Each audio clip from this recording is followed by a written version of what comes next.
Okay, just to get things going, I'm going to ask a couple of questions. How many of you in the room came in the 1950s to the United States? Anybody raise their hand?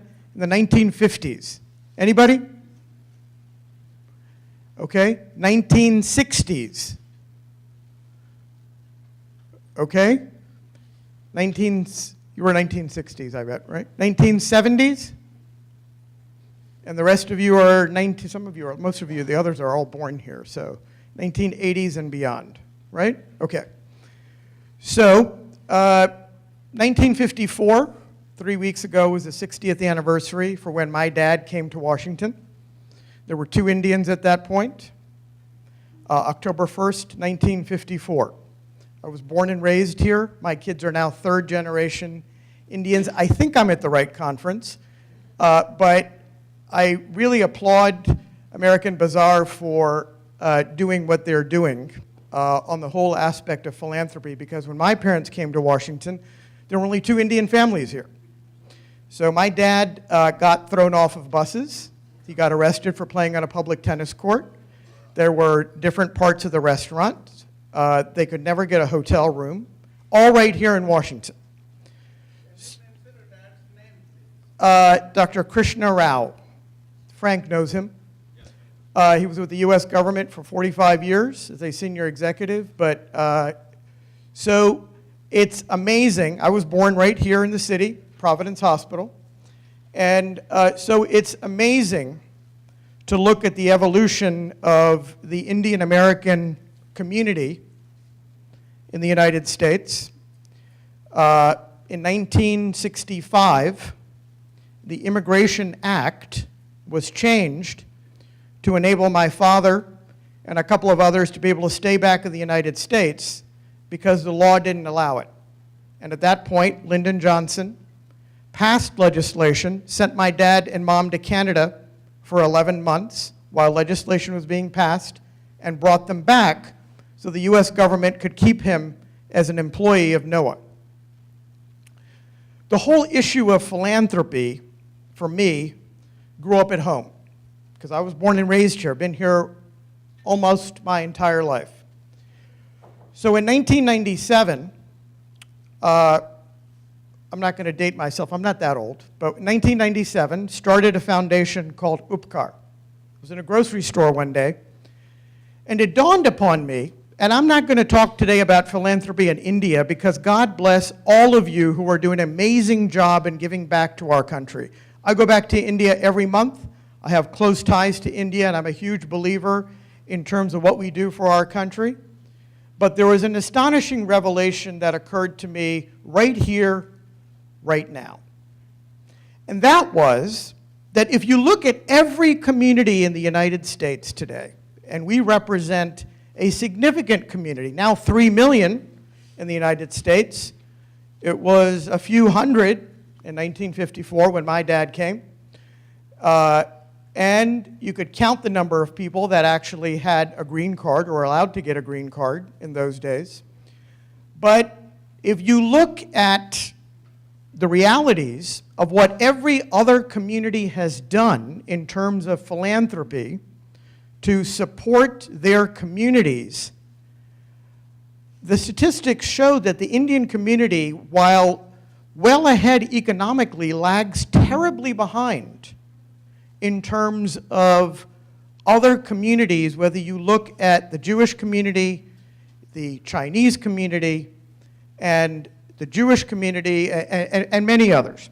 So there was one key area that many of you in this room, probably more towards the back than the front, can relate to. Now, all of us, many of us grew up in this environment that the stereotype for success was going into medicine or engineering. I'm as guilty of that as anybody else. I diverted a little bit in terms of going outside the box of medicine into business, and even that was considered a little taboo 15 years ago.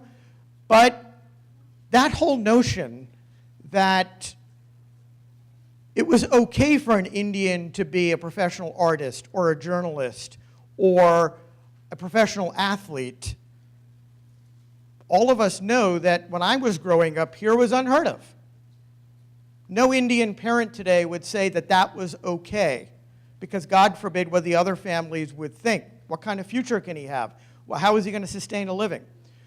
The other key factor that was a revelation here was that Indians can afford a college education.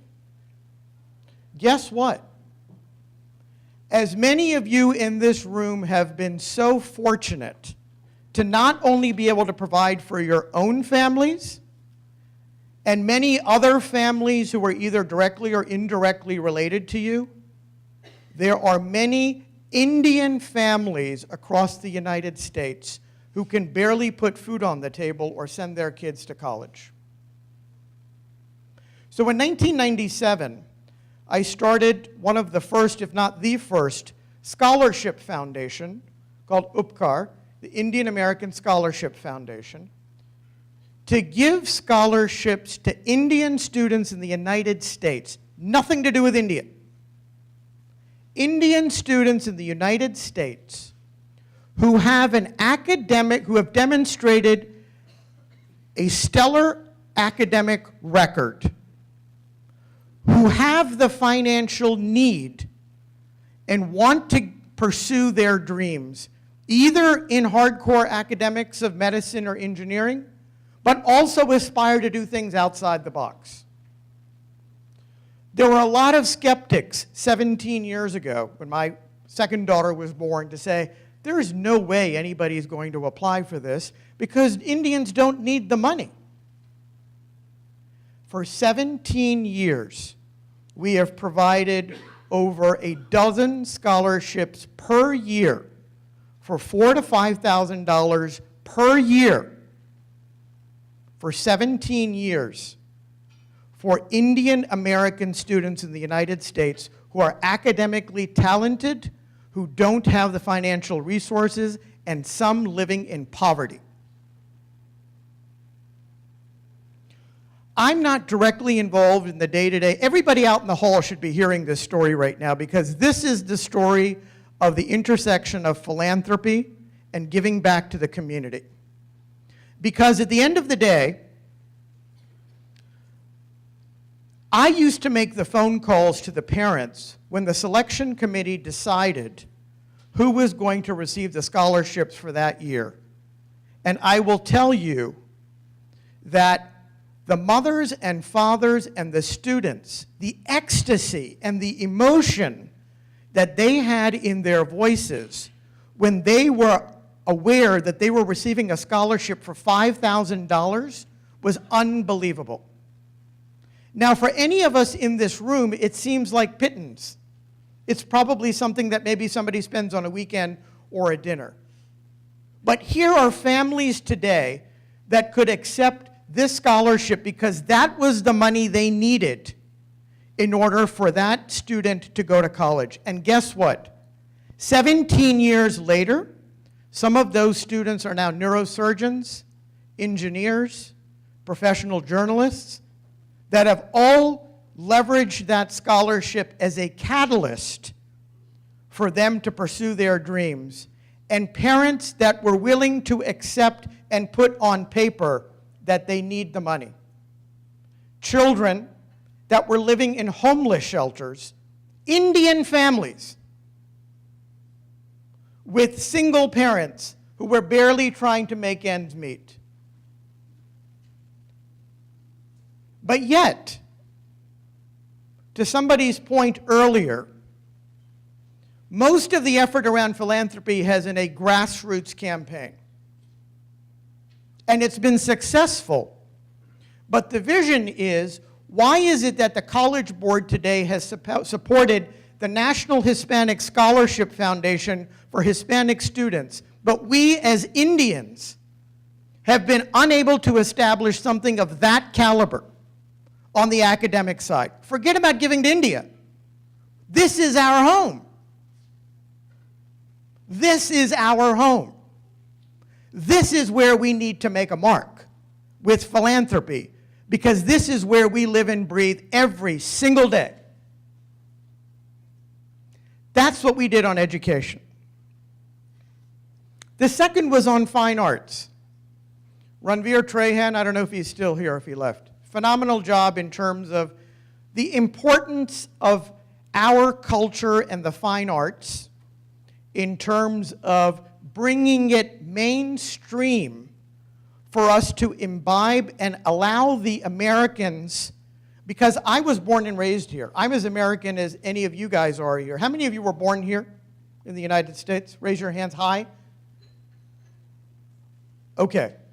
That's pretty typical because 87% of the 3 million Indians are not those that were necessarily, that tells you the numbers. Just look at the number here. Only 2 people born here in the United States. 3. That's astounding. That's absolutely astounding. Because the net of it is what we're trying to do is to assimilate. Because guess what? My children are now 3rd generation Indians. And guess what? 60 years later, even though my dad was here when there were 2 Indians, we don't really know whether we're Indian or whether we're American. Because, and I'm going to say this with all due respect to every American here because I'm American and I love America, but the reality is that we're not really American when we're here, and we're definitely not Indian when we go back to India. We're in some no man's land. Right? We're in a no man's land, but we need an identity. Because the world is accepting us, but we've got to assimilate that. So bringing our mainstream culture and demonstrating. The lead critic for the Washington Post a few years ago, I've had a huge passion for supporting not only education, but the fine arts in India for the last 20 years. And it dawned upon me that why isn't it that when you look at the Washington Post, and Aziz here, God bless Aziz, he's a saint in terms of what he's done for the Indian community. But when you talk to the folks at the Washington Post, they say, how do you decide on any given day what it is that you cover? Because you've got things going on every single weekend. Well, she said, you know what? It's astounding to us that the Indian community here brings these so-called big names, but yet they host them in temple auditoriums and in high schools. If they don't care, we don't care. So we talk about being Indian and talking about the importance of our culture and making an investment, but we don't take it seriously enough. So how do we demonstrate to the American community that we take it seriously enough to make the investment in what we are proud of, to assimilate, to be recognized within the mainstream? It's just a drop in the bucket. I haven't done nearly what many of you have done.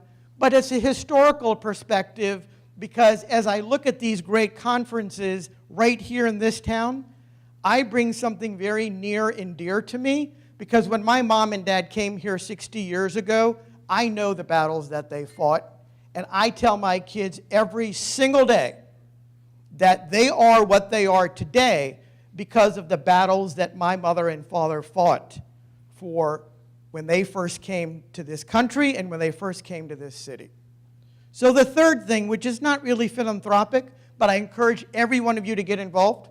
Very, very dear friend of mine, everybody knows who he is, Sanjay Gupta, and I are working on a major project which is going to kick off next month called Kahani, to create a digital archive of the history of Indian Americans coming to the United States. And to capture the stories, there are probably less than a tiny group of people who came in the 1950s that are still alive, including my dad. I'll be done in 1 minute. I'm sorry I went over, but I thought this was important.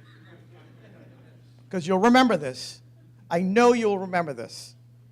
Because that's a story and a history we need to capture. And it's a history that impacts every one of us today for where we are and what we do today. That is why we are where we are today. And that's what we're working on. And so that's the intersection of where